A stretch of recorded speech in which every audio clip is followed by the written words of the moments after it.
wareka nivuga bubefu yakuye abajene kumarigarira bashira mu muryango. Wareka bubefu ndakwivuga kuko waraje abavyeyi baratangara ugwaruka barahaguruka barashira mu shuri kuba mu muryango. Wowe bubefu bacana abavyeyi. Waragenze ndagenda shika mu Rumonge ndahasanga bubefu nashika i Bujumbura ndicara ndahasanga bubefu. Wareka abavyeyi ndababwira ukuntu ugwaruka rwariko rurivuga rwiyubumana. Waretse irondoka rijaye n'amagara meza mu gwaruka. Abubefu yarashitse ndazishushu ziragabanuka umugera wose turagenda. Ngo hose nibagiye bya bigwara by'ivyaduka byazana mu bihimba vy'irondo. Aho gwaruka uno munsi rusigera bibaza. Ngo hana tutavuze byagije igihe ugwaruka rutari rukiyaga n'abavyeyi. Ariko uno munsi uricara rukayaga ku bwa bubefu yaratanze ikiyaga mu bavyeyi n'abibona. Ewe abubefu bacapu. Ngo reka ndakuyagera bubefu kuko urakwiye kuyaga. Ugwaruka kuno munsi rurahaguruka rukayaga rukagera ku migambi. Wareka tubivuge tuvyamamaze kuko tubavuga babibonye tubavuga bavyumvise.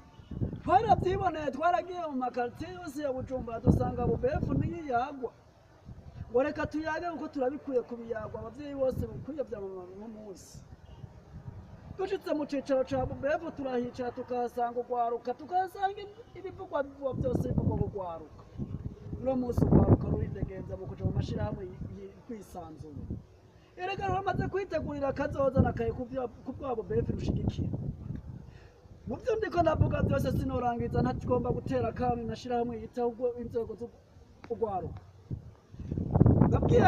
Ngashikira n'ubushikiranganje bw'indero ndetse n'igihugu cose ko cyo kwitaho mu gufata mu ntege ngo abubefu mwiterambere ry'ugwaruka na cane mwirondoka ijaye n'amagara meza kugwaruka kuko nakare ngo umushinge w'ubuzima n'amakugira amagara meza.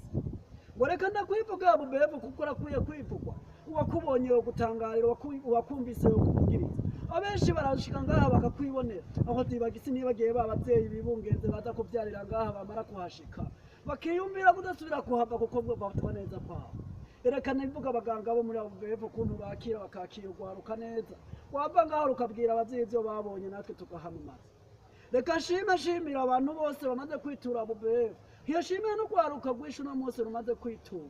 Reka ndarangije sinovuga menshi nkasana nahicaye.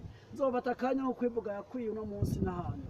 Ndasezeye abubefu uno munsi nzohagaruka ejo. Uno munsi ni jewe ejo ni wewe.